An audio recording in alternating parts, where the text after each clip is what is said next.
Masechet Shabbat Daf Ayin Chet, on va commencer par Ayin Zayin Amud Bet, aux 2 points au bas de la page. Shemen Kedel Asur Ever Katan.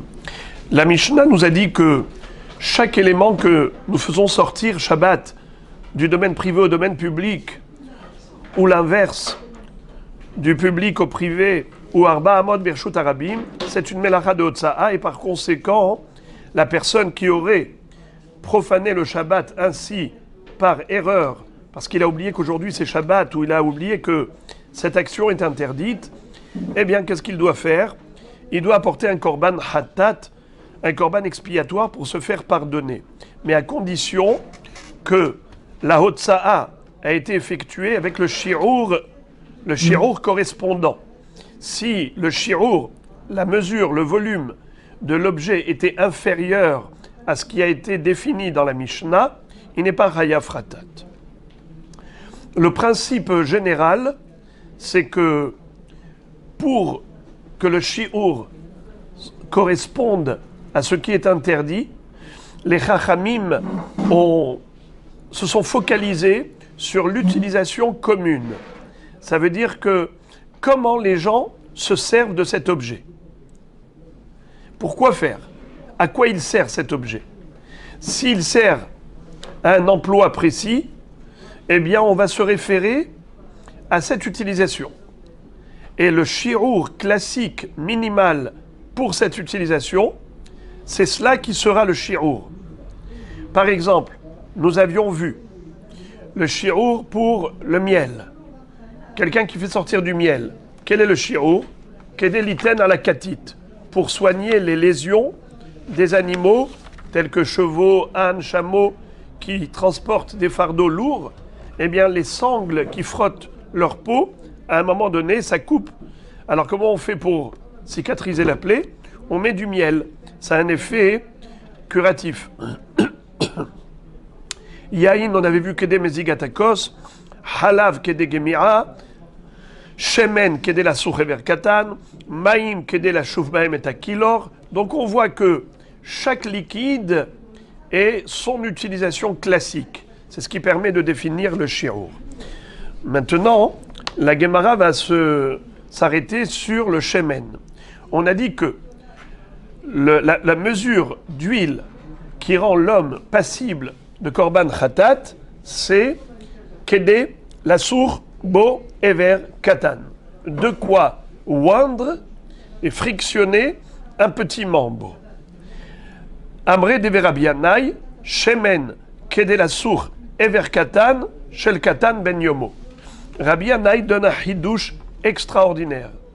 Et il dit, tu veux savoir de quel membre s'agit-il, puisque on ne parle pas de shemen pour boire, pour assaisonner une salade. On parle de frictionnement d'un membre. Mais de quel membre chez le katan? Il y a la tête, il y a les pieds. De quoi il s'agit? Alors Rabbi Yannai dit un chidouche, et il dit qu'il s'agit du plus petit membre, du plus petit enfant. C'est-à-dire le petit doigt du pied, l'auriculaire, d'un enfant qui vient de naître. Kedé la sour ever katan, shel katan ben yomo. Par rapport à ce chidouche, alors la Gemara pose une question. Metive shemen kedé la sour ever katan, ve katan ben yomo. Maïlav ever katan de gadol, ve ever gadol shel katan ben yomo. Comment Rabbi Yannai a pu définir la mesure d'huile en question par rapport au Ever Katan Shel Yeled Katan? Ça veut dire qu'il dit 2 fois Katan. Katan au carré. Petit Ever du petit enfant. A priori, c'est pas ce que nous dit la Braïta. La Braïta nous dit ou ça, ou bien un membre grand d'un petit, ou un petit membre d'un grand. Ça veut dire qu'on nous a parlé de l'un ou l'autre, mais pas additionner katan plus katan, ever katan shel yeled katan. Ça, c'est pas écrit dans la Braïta. Je répète la Braïta. Metive shemen kedé la sour ever katan, ve katan ben yomo. a priori, ce sont deux références bien distinctes. N'est-ce pas? Maïlav, n'est-ce pas? Ever katan de gadol, ve ever gadol shel katan ben yomo. Ça veut dire, tu as les deux possibilités comment mesurer la quantité d'huile interdite. Soit de quoi oindre le membre d'un adulte, mais tu prendras son petit membre, l'auriculaire de son pied, soit tu prends le grand membre d'un petit bébé qui vient de naître. Nachon, mais pas katan du katan. Amre lecha deve Rabbi Yannai. Rabbi Yannai va répondre, Lo, tu n'as pas compris la baraïta. Hachika amar, voici ce que la baraïta voulait dire. Shemen, kede la sour ever katan, shel katan ben yomo. En fait, ce ne sont pas deux phrases différentes. Ce n'est pas deux mesures différentes. Soit katan shel gadol, soit gadol shel katan. N'est-ce pas? On ne parle pas de ça, on parle de la même chose. Katan shel katan. Ever katan shel tinok katan. Le petit membre, donc l'auriculaire du pied, le plus petit membre du corps, d'un enfant le plus petit qui existe, c'est-à-dire Ben Yomo, qui vient de naître. La Gemara dit, a priori, ce hidouche de Rabbi Yannai, qui consiste à dire qu'en effet, le shi'ur du shemen est en fonction de katan shel katan, le petit membre d'un petit enfant, ça dépend d'une mahloket. Ça ne fait pas l'unanimité, ce hidouche. Où est-ce qu'on retrouve cette mahloket a priori? Lima ketanae, shemen, kede la sour ever katan, ve katan ben yomo. Divrei Rabbi Shimon ben Elazar. Rabbi Nathan Omer, kede la sour ever katan. Maïlav, beha kamefalge. De Rabbi Shimon ben Elazar savar, ever katan shel katan, ve Rabbi Nathan savar, ever katan de gadol, ou ever gadol de katan. Aval ever katan shel katan ben yomo, lo.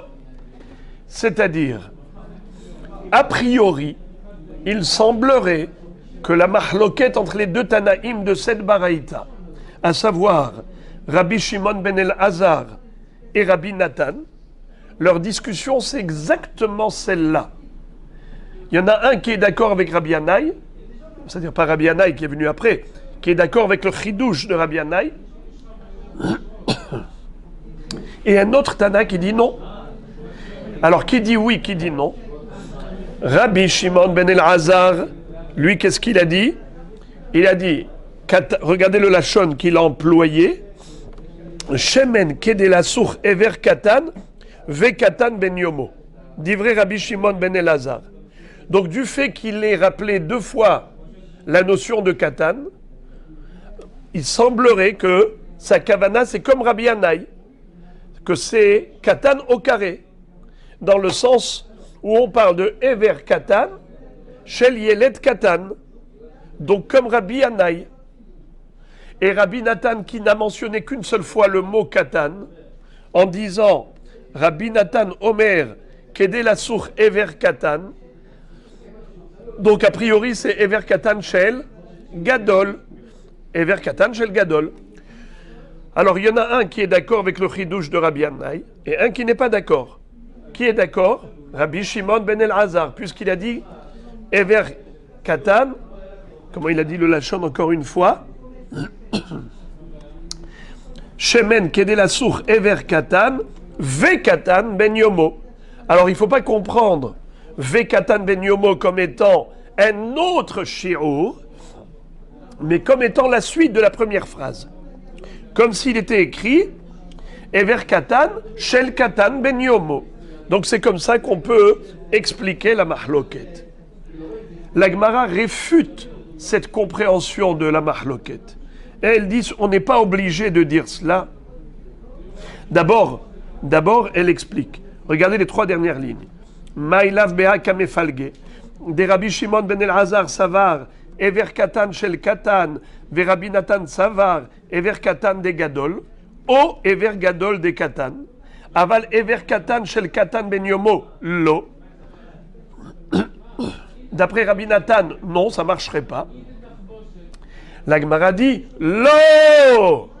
Tu n'es pas obligé d'expliquer ainsi la mahloket. Découlé alma, Ever Katan, de Katan Ben Yomo, Lo. Je peux très bien te dire que d'après tout le monde, un petit membre d'un petit enfant is not good. C'est-à-dire, personne ne conçoit que le shi'ur de l'huile qui correspond au shi'ur du hiyuv hatat, c'est le petit membre du petit enfant. Personne ne dit ça. Personne n'est d'accord avec Rabbi Yanaï. Alors, quel est l'objet de leur mahloket? L'état des Rabbi Yanaï. Et ici, c'est en cela qu'ils discutent. Rabbi Shimon ben Elazar Savar, Ever Katan de Gadol, Vever Gadol de Katan ben Yomo, qui a dadeninhu. C'est-à-dire, Rabbi Shimon ben Elazar pense que le petit membre, c'est-à-dire un pied, le choc, la jambe du bébé, c'est le membre le plus grand du corps. La jambe du bébé. Ça, c'est son plus grand membre. Ça correspond au petit doigt d'un adulte. Donc, Rabbi Shimon ben Elazar pense que Ever Katan de Gadol, le petit membre du grand, de l'adulte, correspond ve Ever Gadol de Katan ben Yomo, qui a dadeninu. Le grand membre du bébé ou le petit membre de l'adulte, c'est la même taille. Alors tu peux prendre cela comme référence ou cela comme référence, ce que tu veux. Si tu as assez de l'huile, si tu as assez d'huile pour badigeonner, is good. Rabbi Nathan Savar, non. Ever Katan de Gadol in, aval Ever Gadol de Katan ben Yomo, lo. C'est-à-dire, d'après lui, ça n'a pas le même shi'ur, et par conséquent, on ne peut pas prendre les deux comme référence. Donc, pour lui, c'est que Ever Katan de Gadol. Pour lui, c'est Ever Katan de qui? D'un adulte. Dans la médecine, c'est pas vrai. Ever Katan d'un Gadol n'est pas Alors, il faut croire qu'il y a des petits et des petits. Il y a des enfants et des enfants. Même parmi les enfants, vous avez des grands et des petits, n'est-ce pas? La question est de savoir quelle est la moyenne. C'est ça la discussion. Parce que c'est sûr qu'on a de tout. On a des prématurés, on a des à terme, on a des enfants de grands-parents, nous avons des enfants de petits-parents. Donc, la question qui se pose ici, c'est que dans la réalité physique, ce n'est pas la même taille. C'est quelque chose qui est indéniable. Comment est-ce qu'on a pu dire que les deux ont la même taille? C'est pas possible. La réponse, c'est au niveau de la quantité d'huile pour oindre. C'est-à-dire que la peau d'un adulte, elle est plus rigide et elle est plus dure que la peau d'un bébé qui vient de naître. Alors l'huile nécessaire pour masser un membre et introduire de l'huile dans le corps d'un bébé, c'est comme un buvard tout de suite. Le plus grand des membres d'un bébé. Exactement. Ça va être utilisé pour le petit doigt d'un adulte. Bravo. Bravo. Au niveau de la quantité d'huile, c'est pour intégrer à l'intérieur de la peau d'un adulte, comme la peau du pied d'un adulte est sèche et dure. Donc il faut plus d'huile pour bien masser, pour bien frictionner et que l'huile rentre à l'intérieur. Donc au niveau de la quantité d'huile, c'est là où on peut dire qu'il y a dadeninu, que c'est pareil. C'est ce que disait Rabbi Shimon ben Elazar. Donc on ne parle pas du membre proprement. On ne parle pas évidemment, la mesure du membre n'est pas la même. On parle de la quantité d'huile nécessaire pour oindre le membre. Maï have ala, la Gemara, maintenant, cherche à savoir entre les deux pirouchim qu'on vient de donner. Est-ce que la mahloket entre ces deux Tanaïm, c'est la mahloket telle qu'on l'a interprétée au début, à savoir qu'il y en a un qui est d'accord avec Rabbi Yanaï et l'autre n'est pas d'accord? Ça veut dire, D'après Rabbi Shimon ben Hazar qui a dit 2 fois le mot katan, alors d'après lui, c'est katan chez le katan. Katan au carré. Petit membre du petit enfant. Rabbi Nathan qui n'a cité qu'une seule fois le mot katan, donc c'est Ever katan chez le gadol. Ever katan chez le gadol. Donc c'est là la marloquette. Est-ce que c'est katan au carré ou pas? Deuxième interprétation possible de cette marloquette, c'est que non, aucun rapport. Personne n'est d'accord avec Rabbi Yanaï. Personne ne pense que le shiur du shemen correspondrait à Ever katan chez le katan. Alors quelle est la marloquette entre eux? La marloquette entre eux, c'est de savoir est-ce que Ever katan chez le gadol ou Ever gadol chez le katan, c'est la même chose ou pas au niveau du shiur shemen. D'après Rabbi Shimon ben Elazar, oui. Il dit que tu peux choisir n'importe laquelle de ces deux références. Soit tu prends comme référence le petit membre d'un adulte, soit le grand membre d'un enfant. Tu verras que la quantité d'huile, c'est la même. Alors tu choisis ce que tu veux comme référence. Tandis que Rabbi Nathan dit que non. Et par conséquent, pour Rabbi Nathan, il n'y a qu'une seule référence, c'est Ever katan degadol. Mais Ever katan degadol, le petit membre d'un adulte, c'est cela la référence. Mais Ever gadol chez le katan, non, il ne serait pas chayav d'après lui, parce que d'après lui, le Ever gadol chez le katan nécessite moins d'huile que le petit doigt d'un adulte. Maya ve'ala, la Gemara dit, laquelle des deux interprétations est à retenir? Réponse, Tashma. On a trouvé encore une baraïta. Grâce à elle, on va trancher. Detania, Rabbi Shimon ben Elazar Omer, Shemen, Kede la sour Ever katan, Shel katan ben Yomo. Rabbi Shimon ben Elazar dit clairement, comme Rabbi Yanaï, c'est-à-dire, il dit le mot Shel. Vous avez compris, c'est quoi la différence? Avant, on avait dit Ever katan, Ve katan ben Yomo, n'est-ce pas? On avait dit comme si c'était deux choses distinctes. Mais dans cette baraïta, il n'y a plus de doute. C'est écrit Ever katan, Shel katan ben Yomo. On ne peut pas plus clair.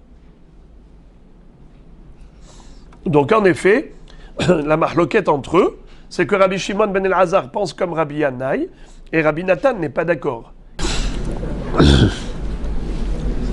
Maintenant, la Gemara va revenir à la Mishnah qui disait Maïm kedé la chouv bahem et akilor. Quel est le shi'ur au niveau de l'eau? Quelqu'un qui transporterait de l'eau dans le Reshut Arabim, à partir de quel volume il est chayav ratat?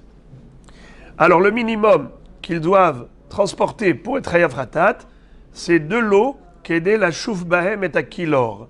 C'est-à-dire de quoi mélanger à la préparation médicinale. À l'époque, ils prenaient de la poudre de plantes médicinales et ils pétrissaient cette poudre avec de l'eau. Ils en faisaient un médicament, un onguent pour les yeux, et c'est comme ça qu'ils allaient soigner l'infection. Kilor égale kolir.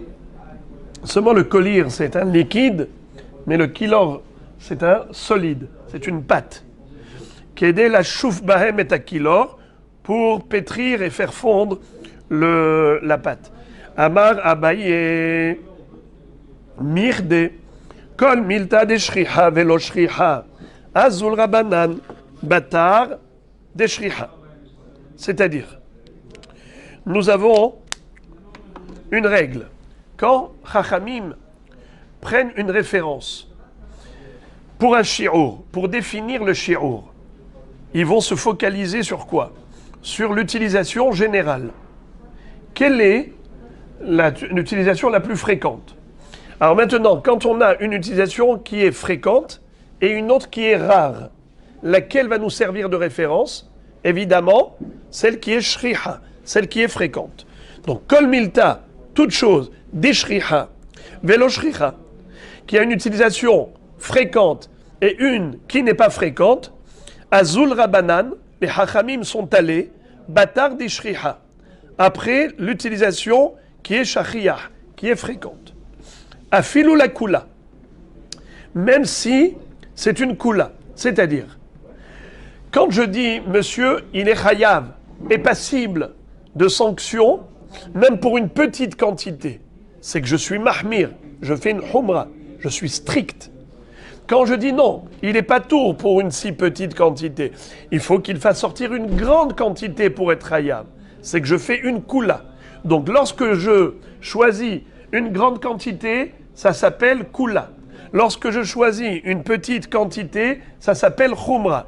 Alors maintenant, lorsque nous avons deux utilisations possibles, une fréquente et une rare, laquelle Chachamim ont retenu comme référence la fréquente, même si c'est la Kula, même si finalement ils sont indulgents, ils sont tolérants. Ce n'est pas grave. On recherche ni être strict, ni à être tolérant, on cherche la vérité. C'est quoi la vérité? C'est que dès le moment où c'est une utilisation qui est fréquente et l'autre est rarissime, eh bien je ne vais pas me référer à ce qui est rare, je vais me référer à ce qui est fréquent. C'est ça qui va me permettre de définir le shi'ur. Donc voilà, on a compris déjà ce principe. Deuxième principe, shriha ou shriha, azul rabanan batar de shriha la humra. Si j'ai un élément qui est utilisé pareillement, il y a une utilisation avec un grand shi'ur, un grand volume, une grande mesure, et le même objet peut servir avec une petite mesure pour une autre utilisation. Et les deux utilisations sont fréquentes. Shriha ou shriha. Alors, laquelle utilisation je vais choisir? Celle qui est stricte ou bien celle qui est tolérante? Évidemment, celle qui est stricte. La humra, pas la kula. Voilà, ça c'est le principe. Alors maintenant, Abaye continue, d'après ce principe, de nous expliquer. Yain, shtiato, shriha, refuato, la shriha, azul rabanan, batar shtiato, de shriha, la kula. C'est-à-dire, le vin. Quel était le shi'ur qu'on a donné par rapport au vin? Vous vous rappelez? On a dit kedegmi'a. Pardon, pas kedegmi'a. Rova revi'it. Kedemeziga. Kedemeziga. C'est quoi meziga? De quoi couper à l'eau. Parce qu'à l'époque, le vin était pur. Il était même épais, imbuvable à l'état pur. Il fallait le diluer avec de l'eau.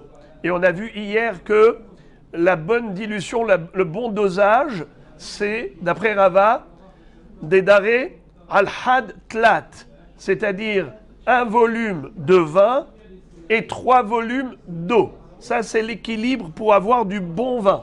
C'est pas du vin comme aujourd'hui qui est déjà lui-même léger. À l'époque, c'était du vin tellement fort qu'on ne pouvait même pas le boire tel quel si on ne l'avait pas coupé à l'eau. Alors, le shi'ur, c'était rova revi'it.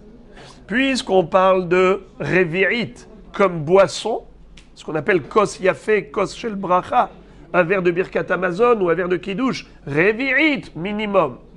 Et combien dans ce revi'it il y a comme eau et comme vin? 1/4 de vin et 3/4 d'eau. 3/4 de revi'it d'eau.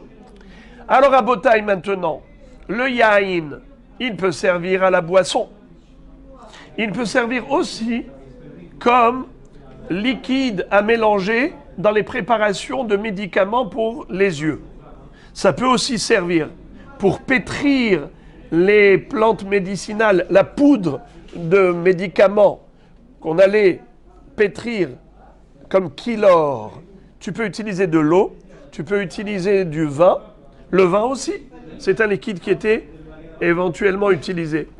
Alors pourquoi les Hachamim n'ont pas dit que quelqu'un qui transporterait Shabbat du vin, d'une quantité de quoi mélanger au kolir, serait déjà Hayav, qu'on soit mahmir sur lui? Pourquoi tu as dit non? Tant qu'il n'a pas transporté Kedé Meziga, c'est-à-dire Rova Revirit, il est pas tour. Lama, Hachamim aurait dû être plus mahmir. Réponse, étant donné que ce n'est pas courant, mélanger du vin dans la pâte de médicaments, ça c'est quelque chose qui se fait rarement. L'usage le plus fréquent par rapport au vin, c'est la boisson. Donc c'est la boisson qui nous a permis de définir le shi'ur. Rova revirit.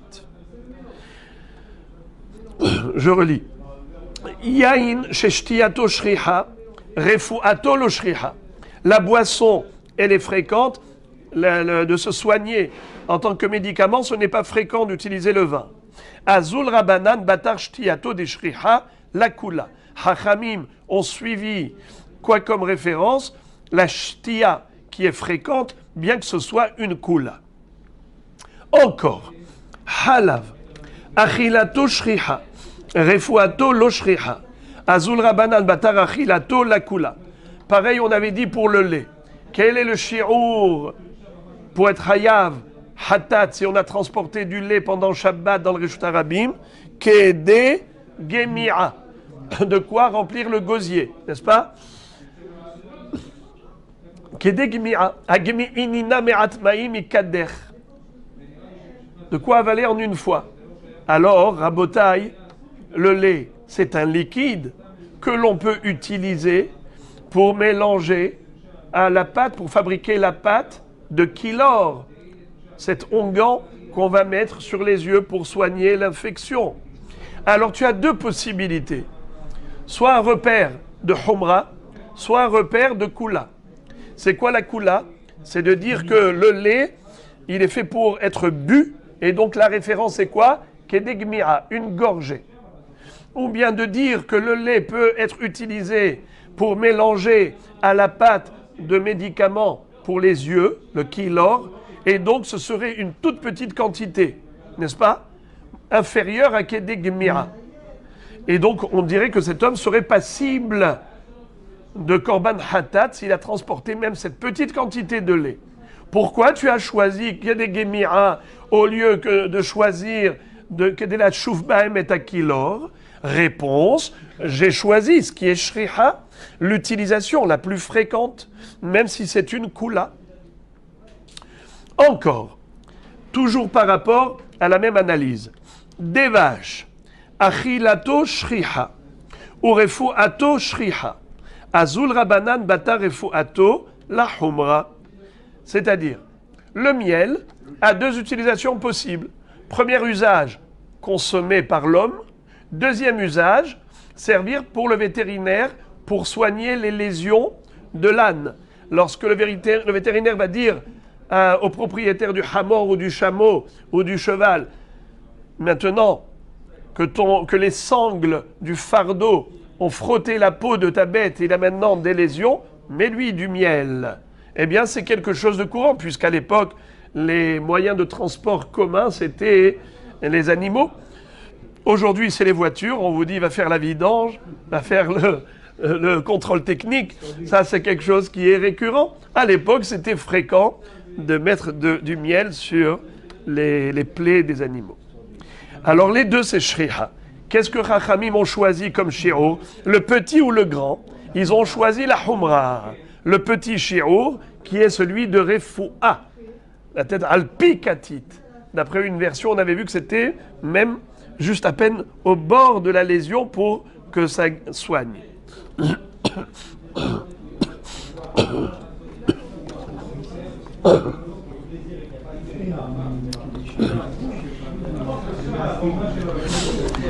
Après cette introduction, Abaye arrive à son dilemme. Et la maïm, par rapport à l'eau, j'ai un problème. Shtiato, shriha.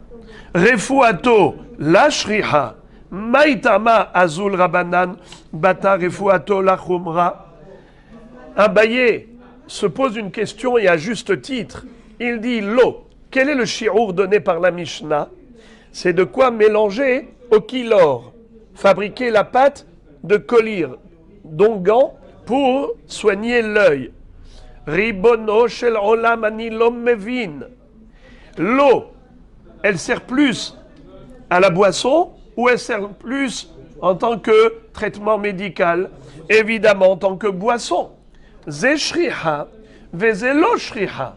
Alors je ne comprends pas pourquoi les Hachamim ont retenu comme référence pour dire qu'il est Hayav Khatat s'il a transporté de l'eau, de quoi mélanger au kilor pour soigner l'œil.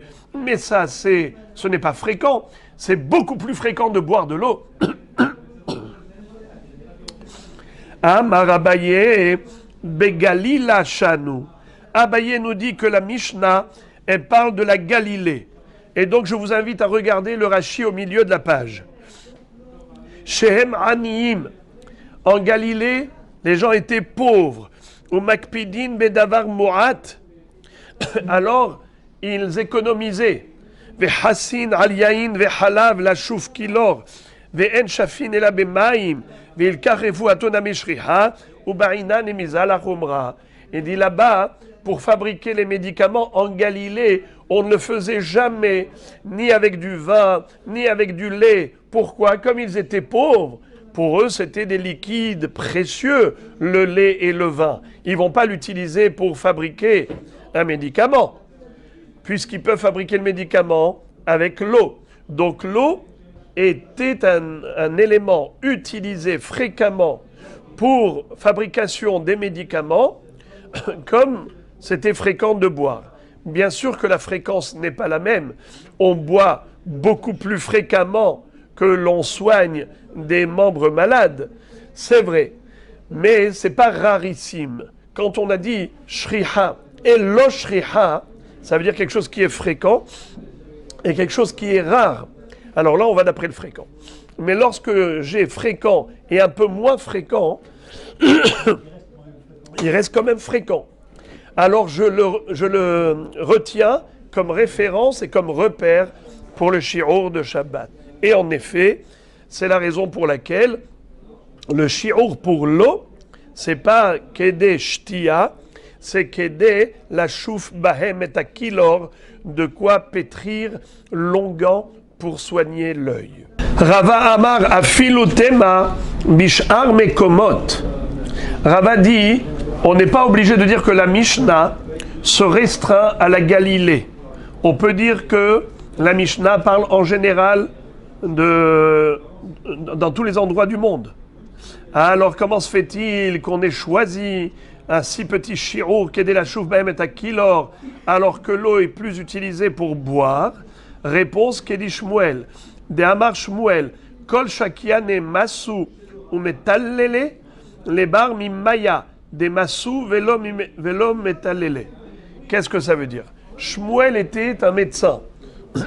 C'était un docteur, Shmuel.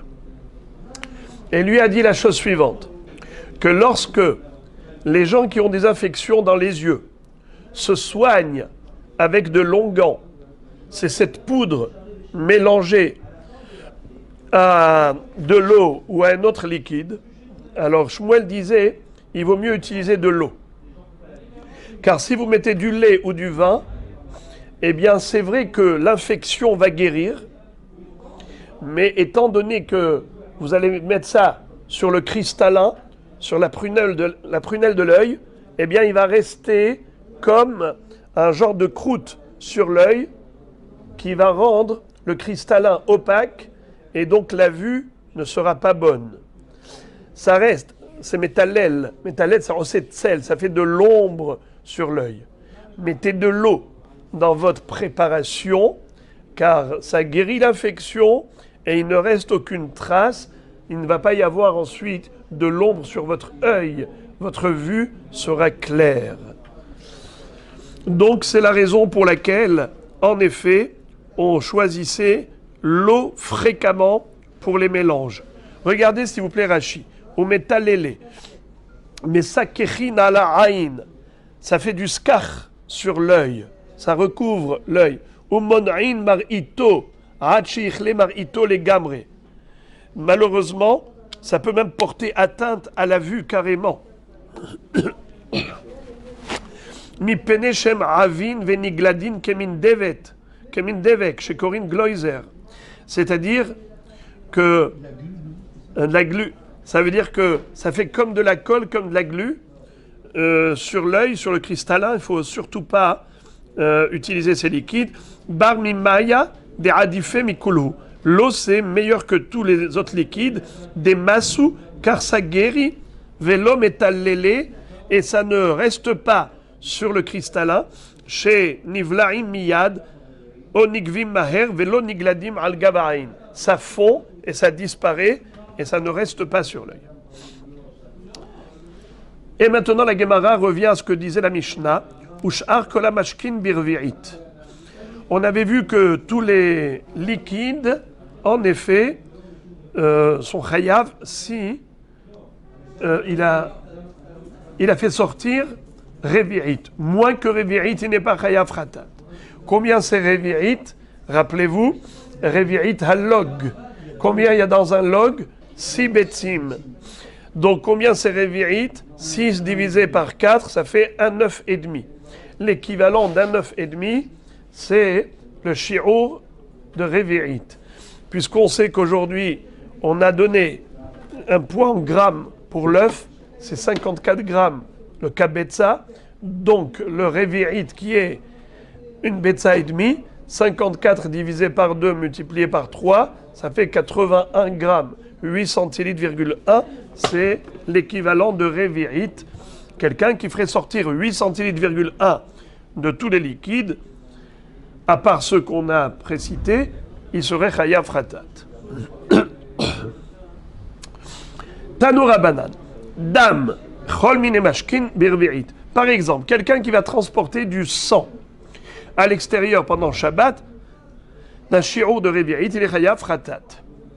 Rabbi Shimon ben Elazar Omer, Dam, kedé likhol be'ayin achat, sheken kohalin le birkit. C'est-à-dire, quelqu'un qui a une maladie de birkit. Rachidi, c'est une tulle. Chez Bolet et Ba'ain, quand il y a une tulle sur l'œil, eh bien avec quoi on soigne? En mettant du sang. Le sang, c'est bon pour l'œil quand il y a une tulle sur l'œil et on badigeonne avec du sang. Rachid dans Maseret Gittin nous dit que tulle Belaz. Alors, Maïlé, ils disent que le même ici c'est une erreur, il faut mettre une tête. Une tulle.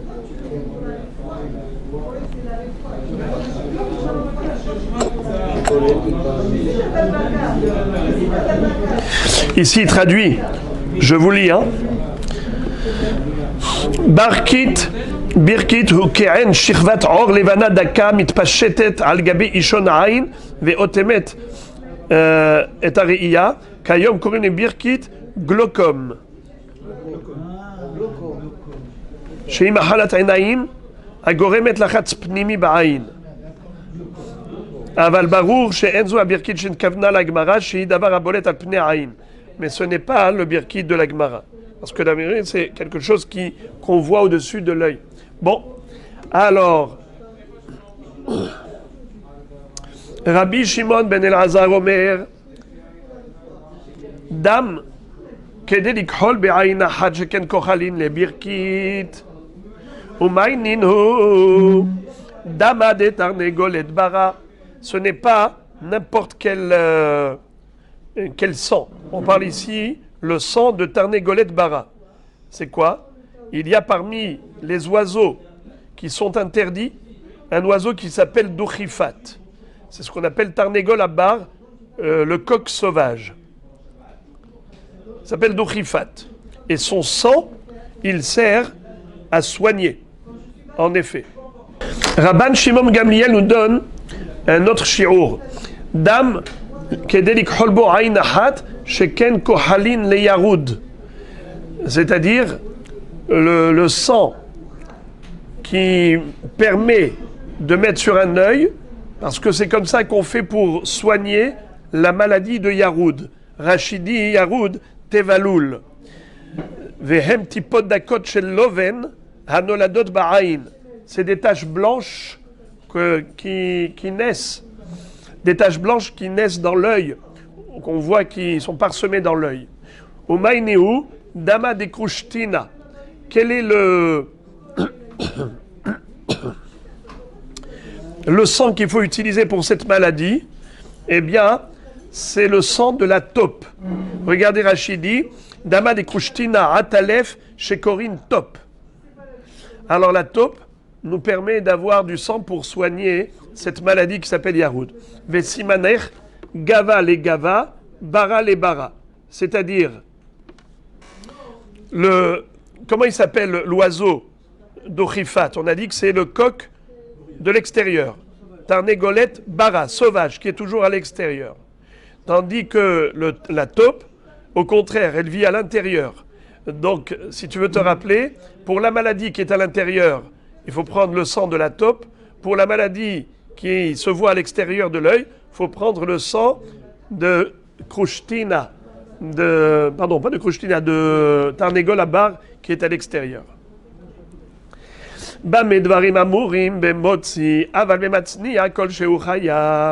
La Braïta continue et nous dit, tous ces shi'urim qu'on vient de nous donner, c'est par rapport à quelqu'un qui est motzi. Mais quelqu'un qui a caché chez lui ces objets, ces éléments, alors même pour une petite quantité, les chayav. Rabbi Shimon Omer, Bamedvarim amurim bematzniya aval bemotzi, eno chayav ela birvit. Rabbi Shimon dit, tous ces shi'urim, c'est uniquement pour celui qui les a cachés chez lui. Par contre, quelqu'un qui a été motzi, eh bien, il est chayav que birvi'it. Rabotai, ce que je viens de lire maintenant est incompréhensible, je le sais, mais je vous réserve justement le suspense. Umodim chachamim le Rabbi Shimon, bemodim shofachim lirshut arabim sheshi'uram birvi'it. Et chachamim sont d'accord avec Rabbi Shimon pour dire que les os usés, leur shi'ur est défini par rapport à revi'it. Ce n'est que si on a fait sortir un shi'ur de revi'it d'os usés qu'on est chayav. Et maintenant, la Gemara explique phrase par phrase. Amar mor, bamedvarim amorim bemotzi, aval bematzniya kol shehu. Tu m'as dit quand est-ce qu'il est chayav? Que s'il a fait sortir.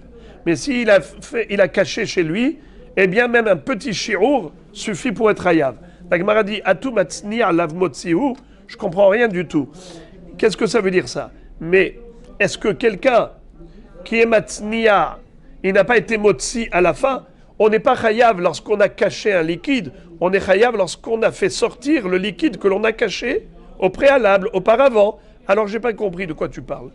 Amar Abaye Achabema Yaskinan betalmid chez Amar lo Rabbo lech upaneli makom lis'uda halach upinalo davar hashuv. Alors pinalo davar hashuv lakol chayav ilave davar sheno hashuv lakol iyatzni'e rabbe Mihyav ilave veilo lo mihyav. Qu'est-ce que ça veut dire? Ici, on parle d'un apprenti, ce qu'on appelle Shulia des Nagaré, celui qui travaille chez le menuisier. Alors, il a son poël, son apprenti, ce qu'on appelle Shulia des Nagaré, l'élève.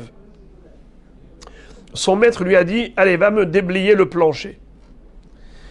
Va me débarrasser la table. Il prend des objets et il les fait sortir. C'était Shabbat. S'il a fait sortir des objets qui sont chashuvim pour tout le monde, alors évidemment qu'il est chayav khatat. Maintenant, s'il a fait sortir des objets qui ne sont pas importants pour tout le monde, mais pour son rave, c'est-à-dire pour son menuisier enseignant, son professeur, pour lui c'est chashuv. Lui, il a gardé ses objets, il a été matzniya. Alors c'est considéré comme un élément hashuv, et s'il a transporté pendant Shabbat, il est chayav. C'est ça le chidouche. Et le chidouche ici, c'est de dire, bien que, de manière générale, cette quantité n'est pas importante pour le commun des humains, et l'apprenti, lui, n'accorde pas forcément de l'importance à cette quantité, malgré tout, puisque pour le rave, c'était hashuv, alors même l'apprenti qu'il a fait sortir, c'est comme s'il a fait sortir un objet hashuv. Bien sûr, on parle ici de shogeg. Mais il est chayav ratat, même pour un petit shi'ur, inférieur au shi'ur classique. Bien qu'en général, les gens ne gardent pas une quantité aussi infime. Mais étant donné que cet objet-là, celui-là précisément, a été gardé par son propriétaire, puisque ça a été gardé par son propriétaire, donc pour lui c'est hachouv, alors cet objet obtient un hashivut même pour l'élève. Et si l'élève l'a fait sortir pendant Shabbat, il est chayav. Bien qu'en général, une quantité pareille n'est pas considérée importante. Mais en l'occurrence, puisque cet objet-là a été gardé précieusement par son propriétaire, ça lui a conféré un statut de hachouv. Amar mor. Modim chachamim le Rabbi Shimon bemotzi shofachin irshut harabim shisheu amirvit mais shofachin emay chazou. Les eaux usées, eh bien on est chayav de combien? Pour combien? Pour Revit. À quoi cela sert? Les eaux usées, Amar Rabbi Yirmiyah, les gabel bahem et tatit, pour pétrir le ciment, pour mettre dans le mortier. Ve'atan, il y a tit kedela sot bahem pikour. Là tu me dis Revi'it. Revi'it c'est beaucoup. Pourtant, on a appris que l'argile, quelqu'un qui fait sortir de l'argile dehors, quel est le shiur pour être hayav? Juste de quoi fabriquer pikour. C'est quoi pikour? C'est le petit trou où on va faire entrer le petit canal, le petit cylindre du soufflet. Vous savez qu'est-ce que c'est que le soufflet? Comment ils appellent en arabe? Raboz. Le soufflet, c'était avec ça qu'on attisait le feu lorsqu'on soufflait sur le charbon. Au lieu de prendre juste un éventail pour faire du vent, ils avaient l'habitude de prendre un soufflet et ils appuyaient dessus. Hein? Oui, vous en aviez un encore. Alors, ce petit canal, le petit tuyau du soufflet, on le faisait rentrer dans le trou du fourneau. Le trou du fourneau, il était entouré d'une petite bague en argile. C'était ce qu'on appelle pikour, l'entrée du creuset, l'entrée du petit fourneau. Hein? Exact. Exactement. Alors, puisqu'on faisait ce pikour-là, c'était très petit. Quelqu'un qui fait sortir de l'argile de cette quantité, il est déjà chayav.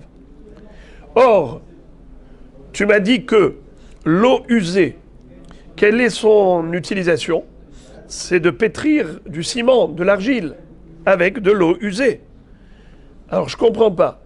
Si tu fais sortir de l'argile, tu es chayav avec une petite quantité d'argile. Et quand tu fais sortir de l'eau, tu me dis de l'eau révirite, c'est énorme. Parce qu'avec révirite, tu peux pétrir dans beaucoup plus que pikour, qu'un petit anneau, un petit anneau en argile. Avec révirite, tu peux pétrir beaucoup plus d'argile. Alors, je ne comprends pas, il y a une incohérence. Pour l'argile elle-même, tu m'as dit, quel est le shiur? Très peu. Pikour. Et pour l'eau, pour fabriquer l'argile, puisque tu m'as dit que c'est ça l'utilisation, c'est révirite, c'est beaucoup plus. Tu aurais dû dire de quoi mélanger à de l'argile pour fabriquer pikour. Réponse. Ve'atania, kedela asot ben pikour. Réponse, l'akashia. Ha de migbal, ha de lo migbal. Les fichiers d'Adam Toreh, les gabel tit la asot pikour.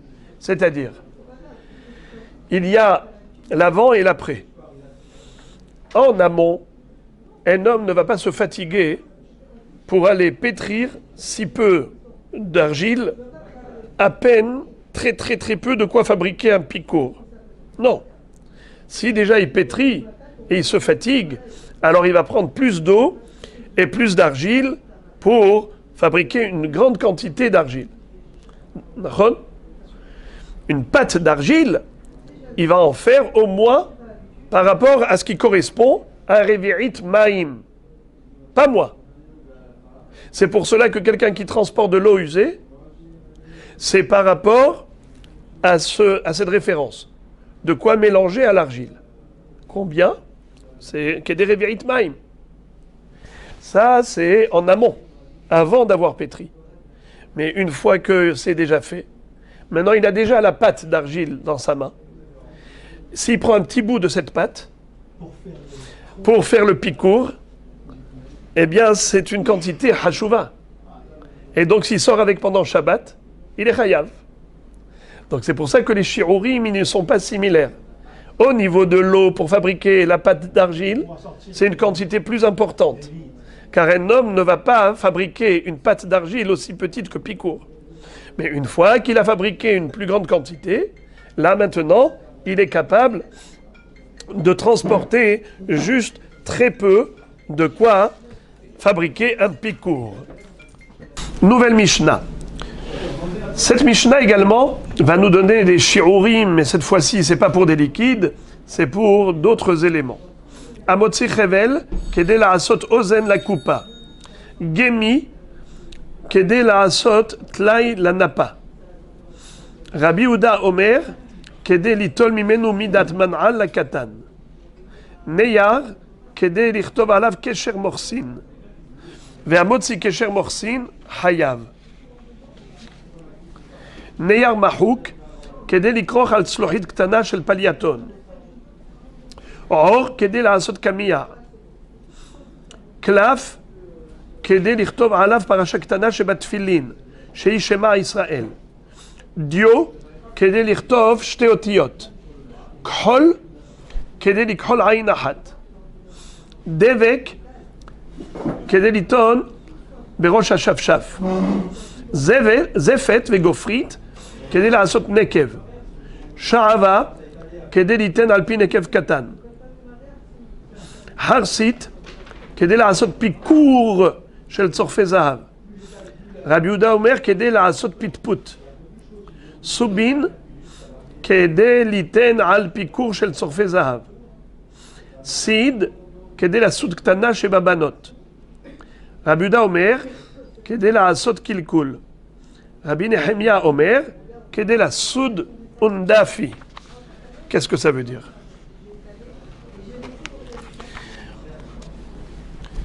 Quel est le shi'ur pour être hayaf ratat si on fait sortir par exemple une corde? Hamotzi hevel. Réponse, kede la asot ozen la kupa.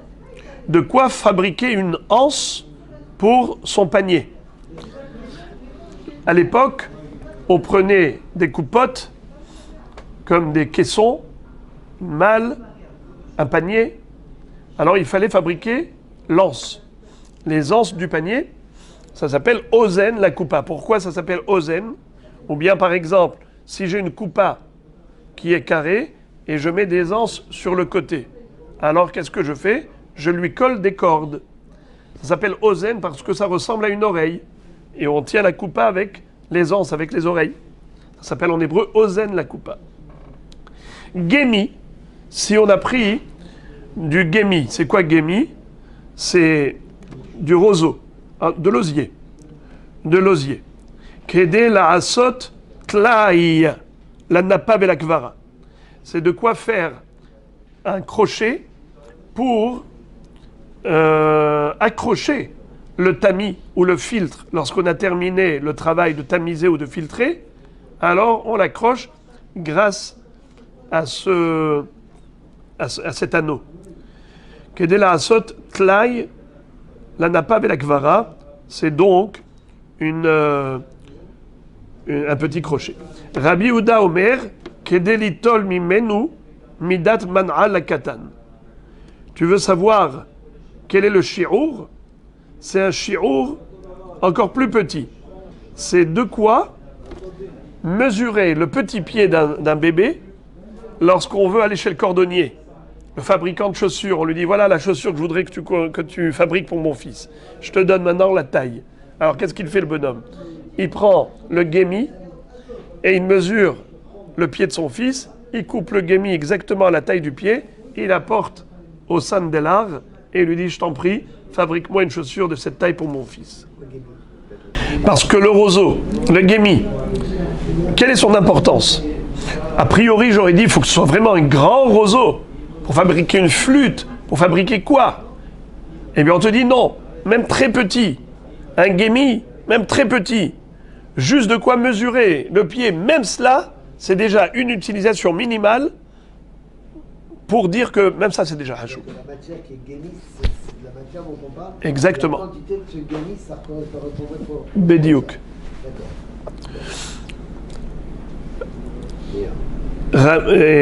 Neyar, le papier, qui est à base végétale, Kedé lichtov alav kesher morsin. De quoi écrire dessus 2 grandes lettres lorsque le douanier a vérifié et a déjà perçu l'argent que je lui ai donné. J'ai payé la taxe au douanier. Alors il écrit, il signe avec 2 lettres pour certifier et attester que le paiement a été effectué. Donc avec ces deux lettres-là, il lui a donné le reçu. Ve'amotzi kesher morsin chayav. Et celui qui fait sortir un papier où il y a écrit dessus le reçu, ça veut dire qu'il sert de reçu, il est chayav.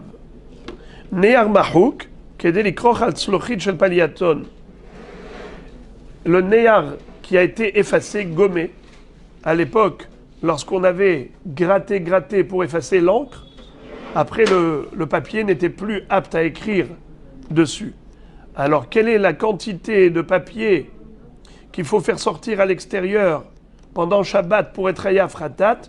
Au minimum, de quoi boucher un petit flacon de parfum.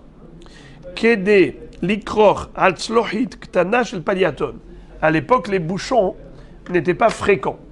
Alors, on fabriquait ses propres bouchons. On prenait par exemple un carton, on mettait sur le flacon avec un petit élastique, un petit fil autour. Alors, de quoi recouvrir le petit flacon de parfum? Ce papier-là, il est suffisamment grand pour être hayav khatat si on l'a fait sortir dehors, puisqu'il peut être utilisé à ce titre. Or, kedé la asot kamiya, de la peau, du cuir, à partir du moment où ça peut servir en tant qu'amulette. Qu'est-ce que c'est qu'une amulette? C'est un pendentif qu'on accrochait autour du cou, où il y avait dedans soit des écrits, un parchemin où on avait écrit dedans des noms de Kodesh, qui permettaient la guérison du malade, soit on y mettait dedans des plantes qui avaient des facultés curatives, qui avaient un effet curatif.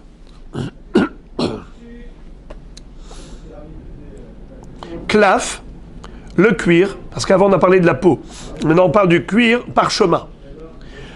Le claf, c'est le parchemin qui est fait avec du cuir. Kedé lichtov alav parasha ktana shebat tfilin, shei shema Israël.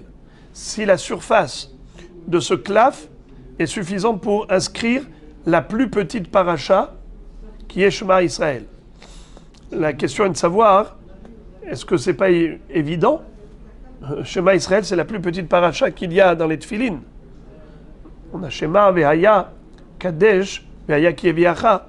Donc c'est évident que c'est la plus petite.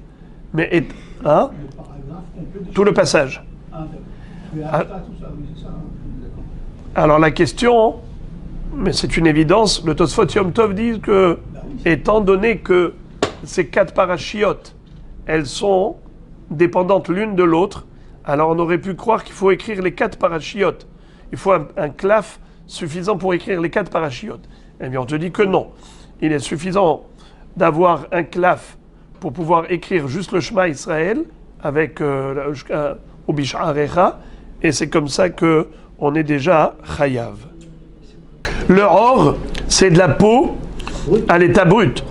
Le claf, ce n'est plus que le parchemin. C'est le cuir, une fois qu'on a travaillé et fabriqué du parchemin, ça s'appelle du claf. C'est bien plus important, plus hachouv que de la peau à l'état brut.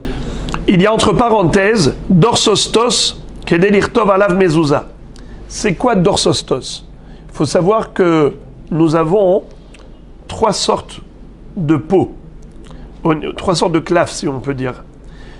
On a le gvil, on a le claf et le dorsostos. Gvil, c'est la peau à l'état brut. Ensuite, lorsqu'on sépare en deux, en épaisseur, la peau, il y a la partie externe et la partie interne. La pellicule interne s'appelle dorsostos. Le mot dor, en araméen, ça veut dire durta, un lieu, un endroit, makom. Sostos, en grec, ça veut dire de la chair, de la viande. Dorsostos, ça veut dire que c'est le parchemin qui donne vers la chair. Le makom où se trouve cette pellicule, elle est du côté de la viande. Elle est interne. Et tandis que l'autre partie, qui s'appelle claf, elle est du côté externe. Voilà. Alors là où il y a les poils.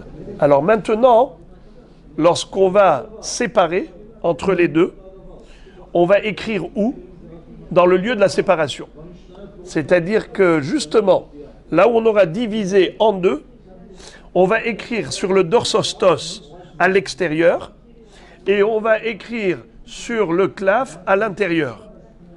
Ça veut dire que c'est les deux parois qui étaient collées et que l'on aura séparées en deux, qu'on va polir et lisser. Et donc, on ne va pas écrire du côté des poils.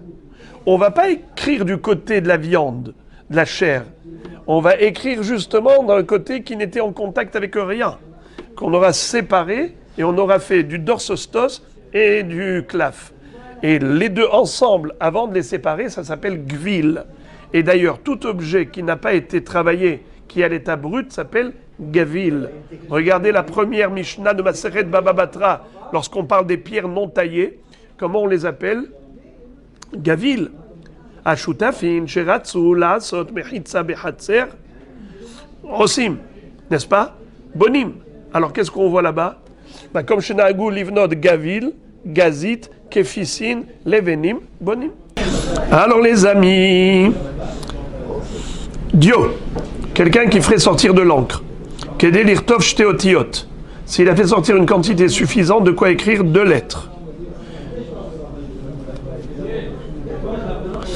Khol, Kedé Likhol Ainahat, le bleu des yeux, pour maquiller les yeux. Alors de quoi maquiller un œil? Depuis quand une femme elle maquille un œil et pas l'autre? On va parler des femmes qui vivaient dans des pays comme des pays arabes où ils mettaient le voile et ils ne découvraient qu'un seul œil. Donc ils ne maquillaient qu'un œil. Devek kede liten berosh hashafshaf. Qu'est-ce que ça veut dire kede liten berosh hashafshaf? Lorsqu'on voulait piéger les oiseaux, on mettait sur un poteau une petite plaque de bois, on remplissait de colle, et lorsque l'oiseau venait s'installer avec ses pattes au sommet du poteau, eh bien il ne pouvait plus bouger de là. Zefet vegofrit, du goudron ou du soufre, kedela asot nekev. C'est-à-dire que les gens qui travaillent avec de l'argent pur, l'argent massif, alors ils avaient des tubes, ils mettaient dedans de l'argent. Ensuite, le tube était bouché avec un bouchon en goudron et ils faisaient dedans un petit trou, et ensuite ils versaient comme ça de l'argent au compte-gouttes pour ne pas perdre cet argent. Alors, il faut du goudron d'une telle quantité suffisante de quoi servir 2 bouchons et d'un trou dans le bouchon. Alors, c'est ce que nous dit la Mishnah. Zefet vegofrit, kede la asot nekev. Shahava, kede liten alpi nekev katan. La cire, c'est en fonction d'un bouchon que l'on met dans un tonneau en argile où il y a dedans du vin. Lorsque vous avez utilisé le tonneau de vin et vous avez pris, par exemple, une bouteille, une cruche, vous avez versé. Maintenant, vous voulez boucher le tonneau. vous le bouchez avec quoi? Avec de la cire. Harsit kedé la asot pikour. Quelle est la quantité d'argile qui peut vous rendre passible de riyufratat si vous l'avez transporté pendant Shabbat à l'extérieur? De quoi fabriquer pikour. C'est quoi pikour? Comme on avait dit tout à l'heure, c'est le petit anneau où on fait rentrer le cylindre du soufflet quand on veut attiser le feu et qu'on souffle avec son soufflet sur le charbon. Eh bien, on faisait rentrer au travers du petit trou qu'on appelle pikour, l'entrée du creuset. Chez le Tzorfé Zahav, des orfèvres, des bijoutiers qui travaillent avec l'or, alors ils ont des petits creusets pour faire fondre l'or. Rabbi Yehuda Omer, Kedé la asot pitput. Rabbi Yehuda, il dit que, en fait, pour l'argile, on a une autre référence, c'est de quoi fabriquer un trépied pour poser dessus le creuset. Soubin, Kedé liten al pikour chez le Tzorfé Zahav. Quelqu'un qui aurait transporté des soubines, le son ou des écorces de céréales, quel est le shi'ur? De quoi mettre justement dans le creuset des orfèvres. Parfois, si on n'a pas de charbon, alors on utilise ce matériau pour allumer le feu dans le creuset pour faire fondre l'or. Les déchets agricoles des céréales. Eh bien, si on en a assez de quoi remplir le cours, eh bien, il est chayav. Sid, quelqu'un qui aurait transporté de la chaux, du plâtre, qu'aider la soude ktana chez Babanot. De quoi épiler le corps d'une petite fille. Parce qu'à l'époque, ils se servaient de cela comme crème épilatoire. C'est qu'ils mettaient comme ça du plâtre sur un cataplasme de plâtre sur le corps, et ensuite ils arrachaient les poils. Alors Rabbi Yehuda Omer qui est la sot qu'il coule. Lui il dit même moins que ça. Juste de quoi retirer, comment on appelle ça, aplanir les cheveux qui se trouvent sur la tempe. C'est-à-dire, il y a des filles qui avaient des cheveux frisés qui montaient comme ça, et donc ça allait un peu n'importe comment. Elles voulaient raidir les cheveux et les lisser. Pour lisser leurs cheveux, elles mettaient du plâtre et c'est comme ça qu'elles donnaient une forme pour faire un lissage. Aujourd'hui, on fait avec le brushing. À l'époque, le lissage se faisait avec du plâtre. Rabbi Nehemia Omer, Kedé la soud undifi. De quoi traiter le undifi. Qu'est-ce que c'est undifi? On verra dans la Gemara plusieurs explications à ce mot undifi. La Gemara commence par nous dire Hevel namin ihyav kedé la asot laïl napa ukvara. Pourquoi est-ce que pour la corde, tu m'as dit que le shi'ur de la corde, c'est de quoi fabriquer des anses pour le panier, une anse pour le panier, ou bien pour un caisson?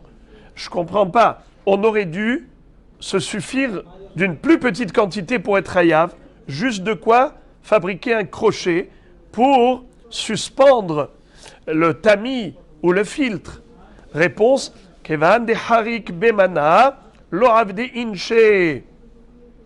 Étant donné que la corde, elle peut abîmer le filtre ou le tamis, alors les gens ne l'utilisaient pas pour cela, ils l'utilisaient que pour des paniers et pour soulever des caissons.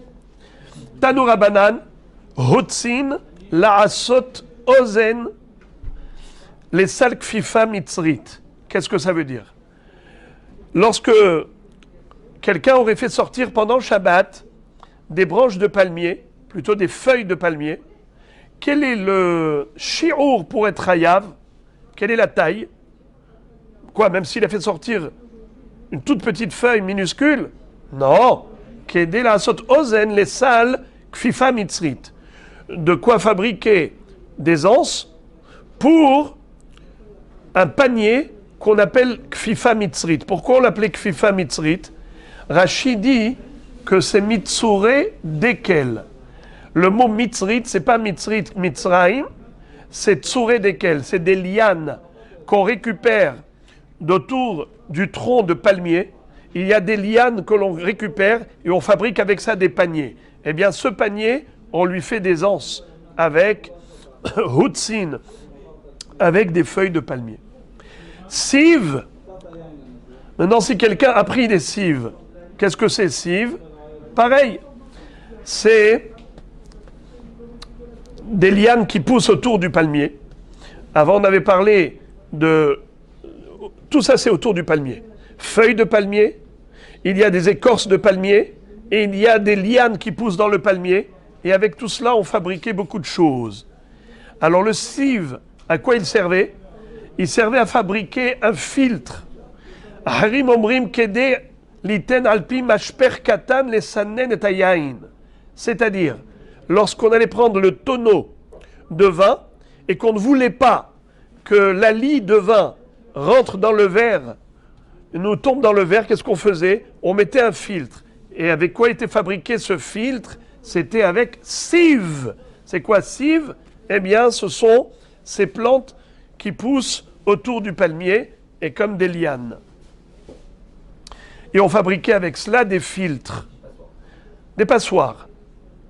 Revav, kede la sour tahat ispagin ktana. De la graisse, quelqu'un qui aurait fait sortir de la graisse pendant Shabbat dans la rue, combien faut-il qu'il fasse sortir comme quantité pour être ayafratat? De quoi mettre sous une ispagine, un beignet dans le four. Ils avaient l'habitude de mettre d'abord de la graisse dans les parois du four ou sur le sol du four, et ensuite ils posent dessus ce fameux beignet. Vekama shi'ora, quelle est la surface de ce ispagine? Kessela, comme une pièce de monnaie que l'on appelait sela.